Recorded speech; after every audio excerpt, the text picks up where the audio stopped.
यानी सीधे सीधे सबकी नाराजगी शीर्ष नेतृत्व से है और कांग्रेस की चिंता यही है। लेकिन अब जिस खबर का विश्लेषण हम कर रहे हैं वो भ्रष्टाचार से बनी बड़ी इमारत की है जो अब जमींदोज होने की तैयारी में है। हमारे देश के सिस्टम में भ्रष्टाचार की जड़ें इतनी गहराई तक जमी हुई हैं कि जमीन पर बड़ी बड़ी इमारतें खड़ी हो जाती हैं और जिसका जीता जागता उदाहरण है नोएडा का ट्विन टावर। ऐसा पहली बार होने वाला है जब भ्रष्टाचार की नींव पर खड़ी कोई इमारत ढहने वाली है, क्योंकि ये इमारत रिश्वतखोरी की ईंटों से बनी है और रविवार को इन इमारतों को ढहा दिया जाएगा। ये सिर्फ इमारत नहीं है बल्कि हमारे देश के सिस्टम में घुसे भ्रष्टाचार की इबारत है। ये गगनचुंबी ट्विन टावर जिसे आप बार बार लगातार आजकल खबरों में देख रहे हैं, रियल एस्टेट सेक्टर में बिल्डरों की सिस्टम में ऊंची पहुंच का एक छोटा सा मिसाल है, जिसके आगे दुनिया की बड़ी बड़ी ऐतिहासिक इमारतें भी छोटी पड़ जाती हैं। और नोएडा के इस ट्विन टावर की ऊंचाई 100 मीटर है, यानी जो आप देख रहे हैं ऊंचाई ये 100 मीटर की है ये ट्विन टावर, जबकि कुतुब मीनार की ऊंचाई सिर्फ 73 मीटर की है। स्टैचू ऑफ लिबर्टी की ऊंचाई 93 मीटर है, यानी ये ट्विन टावर उससे भी 7 मीटर ऊंचे हैं। पीसा की मीनार की ऊंचाई 57 मीटर है, यानी इन टावर्स की ऊंचाई इससे लगभग दोगुनी है। और अगर दोनों ट्विन टावर को एक के ऊपर एक रख दिया जाए तो ये गुजरात में स्टैचू ऑफ यूनिटी से ऊंची हो जाएंगी जो 182 मीटर ऊंची है। इतना ही नहीं, दुबई में 830 मीटर ऊंचा बुर्ज खलीफा दुनिया की सबसे ऊंची इमारत है, लेकिन नोएडा के ये ट्विन टावर भारत में भ्रष्टाचार के बुर्ज खलीफा हैं। लेकिन भ्रष्टाचार की नींव पर बनी इमारत कितनी भी ऊंची क्यों ना हो, कितनी भी मजबूत क्यों ना हो, एक न एक दिन वो मिट्टी में मिल ही जाती है। नोएडा की इन इमारतों का भी अब यही हाल होने वाला है। नियमों को तोड़कर बनाई गई सुपरटेक के ये दोनों ट्विन टावर्स 28 अगस्त यानी कि रविवार की दोपहर 2:30 बजे ढहा दिए जाएंगे और इसकी तैयारियां भी आज पूरी की जा चुकी हैं। यानी जिन इमारतों को बनाने में वर्षों का वक्त लगा, जिन इमारतों से कई लोगों के सपने जुड़े थे, वो सिर्फ चंद घंटों के ही मेहमान रह गए। और आप जब अगले सप्ताह सुबह दफ्तर जाने के लिए या फिर किसी काम से घर से बाहर निकलेंगे तो नोएडा ग्रेटर नोएडा एक्सप्रेसवे से नजर आने वाली ये दोनों ही इमारतें गायब हो चुकी होंगी और उनका नामो निशान उस वक्त तक मिट चुका होगा।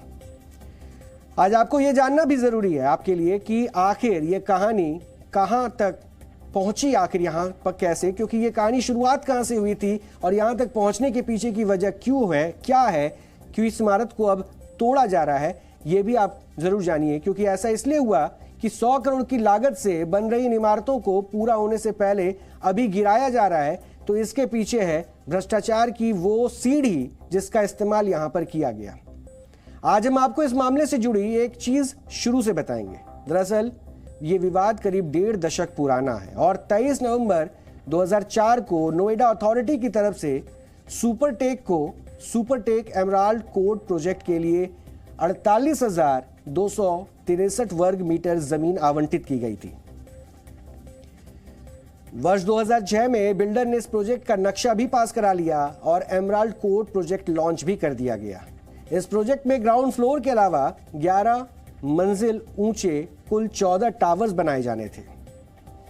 लेकिन आज जहां आपको 32 मंजिल के ये 2 एपेक्स और सियाने टावर्स दिख रहे हैं, वहां इस नक्शे के अनुसार ग्रीन बेल्ट बनाई जानी थी, यानी कि पार्क बनाया जाना था। लेकिन सुपरटेक ने अपने खरीदारों को बिना बताए ही इन जगहों पर नए टावर्स बनाने की तैयारी भी कर ली और वर्ष 2008-9 में इस प्रोजेक्ट को कंप्लीशन सर्टिफिकेट भी मिल गया, यानी अथॉरिटी ने एमराल्ड कोर्ट के दूसरे रिवाइज प्लान को मंजूरी दे दी।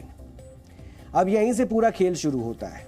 28 फरवरी 2009 को उत्तर प्रदेश सरकार ने एक फैसला लिया और इसके अंतर्गत प्रोजेक्ट्स के लिए प्लॉट जो अलॉट किए गए थे उसके लिए फार यानी कि फ्लोर एरिया रेशियो को बढ़ा दिया गया।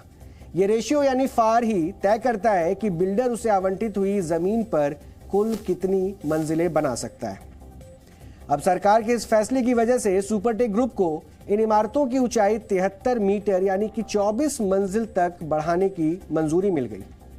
यहां तक कि एमराल्ड कोर्ट प्रोजेक्ट में जिन लोगों ने घर खरीदे थे उन्होंने कोई भी ऐतराज नहीं जताया, लेकिन नियमों को जेब में रखकर घूम रहे बिल्डर के लिए एक बार फिर से नियम बदल दिए गए और इस नए रिवाइज प्लान में दोनों टावर्स की ऊंचाई को 121 मीटर यानी कि 40 और 39 मंजिल तक बनाने की छूट दे दी गई।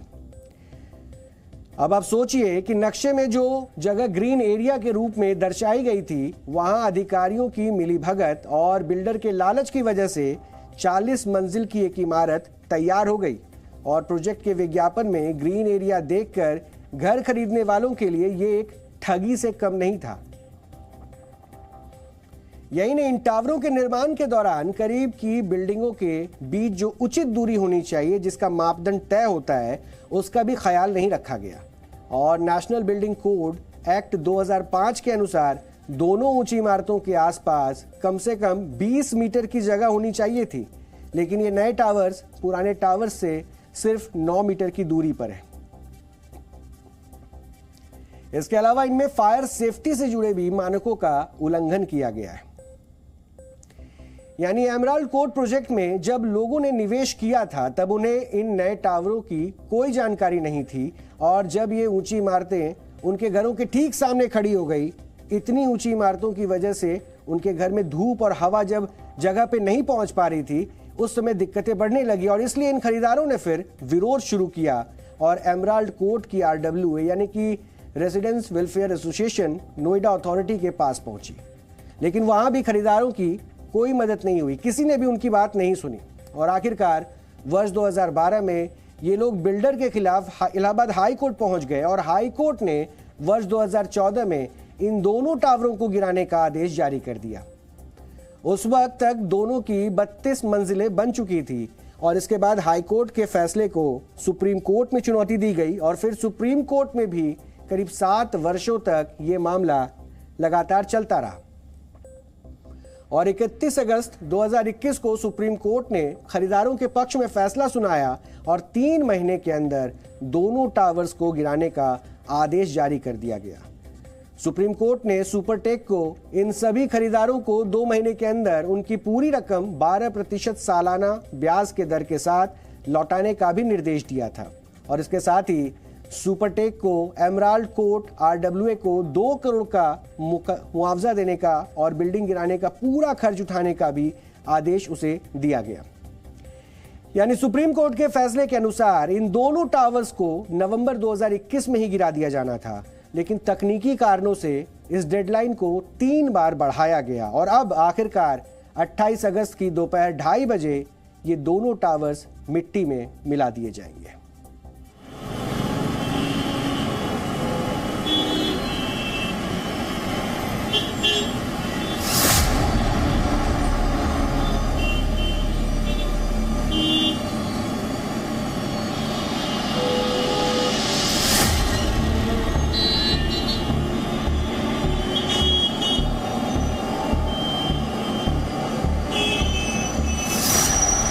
नोएडा के एक पॉश इलाके में खड़ी ये 2 गगनचुंबी टावर्स बस कुछ घंटों के ही मेहमान हैं। 28 अगस्त यानी रविवार 2:30 बजे इन बिल्डिंग्स में एक धमाका होगा और फिर ये बुलंद इमारतें हमेशा के लिए जमींदोज हो जाएंगी। करीब 100 मीटर ऊंचे इन दोनों टावर्स को गिराने के लिए इनमें करीब 3700 किलोग्राम विस्फोटक लगाया गया है। इन दोनों इमारतों में 9000 से भी ज्यादा होल्स किए गए हैं और इन्हीं सुराखों में ये विस्फोटक भरा गया है। विस्फोटकों के इस पूरे सर्किट को कुछ इस तरह जोड़ा गया है कि सिर्फ एक बटन दबाते ही धमाकों का सिलसिला शुरू हो जाएगा और सिर्फ 10 से 12 सेकंड में ही ये दोनों टावर्स मिट्टी में मिल जाएंगे। नोएडा के ट्विन टावर गिराए जाने के लिए अब तैयार हैं। 28 अगस्त दोपहर 2:30 बजे वो रिमोट का एक बटन दबेगा और वो पूरी बिल्डिंग, वो भ्रष्टाचार की नींव पे रखी हुई जो 2 बिल्डिंगें बनाई गई थी कानूनों का उल्लंघन करते हुए, उसको ध्वस्त कर दिया जाएगा। मेरे साथ इस वक्त चेतन जी हैं जो कि टेक्निकल चीजें हमें समझाएंगे। सर, किस तरह से वो विस्फोट होगा उस चीज को आप समझाएं कि कैसे एक ही बिल्डिंग एक जगह तो गिर रही है, लेकिन किस तरह से हो रहा है। लोगों को, दर्शकों के जानने बहुत अच्छी टेक्नोलॉजी यूज़ की गई है एडिफिस इंजीनियरिंग के साथ, जो उनके कोलैबोरेटर्स हैं Jet Demolition. This is international company of demolition and they are very experienced. यहाँ मेरे पास और मेरी टीम के पास एक्सप्लोसिव्स को लोड करने का काम था और सारा एक्सप्लोसिव हमने ही लोड किया है और ड्यूरिंग द प्रोसेस मैंने जो इनका ब्लास्टिंग डिज़ाइन है उसको समझने की कोशिश की। उस डिज़ाइन के हिसाब से इन्होंने 200 ms का डिले से लेके अप टू 7000 ms के डिले तक यूज़ किए हैं and using the delays I very much confident that building will fall just like waterfall and almost जो डेब्रिस रहेगा वो बिल्डिंग प्रेमिसेस में इकट्ठा होगा और अगर थोड़ा बहुत को गुंजाइश बाहर आने की है तो वो रोड साइड पर आएगा। तो बिल्कुल वो प्रक्रिया को समझूं कि किस तरह से, क्योंकि 3700 किलो टन के आसपास जो है कैसे भरा गया है, होल्स हुए हैं, क्या हुआ, कहाँ रखा? ऑल द कॉलम्स एंड जितने कॉलम्स हैं, जितने बीम्स हैं, उन सब में होल्स किए गए हैं और उन सभी होल्स में as per the guidelines and instructions of jet demolition officials हम लोगों ने उनमें होल्स को चार्ज किया है, उनमें बारूद को भरा है और ऑलमोस्ट उन सभी होल्स में शॉक ट्यूब्स लगी हैं जिनके साथ डिले डेटोनेटर अवेलेबल है एंड डिले डेटोनेटर्स 200 ms से लेके 7000 ms तक है। जब ब्लास्ट होगा हमें लगेगा कि ब्लास्ट एक बार हो रहा है, लेकिन that will be on the delays of 200 millisecond से लेकर 7000 मिलीसेकंड तक।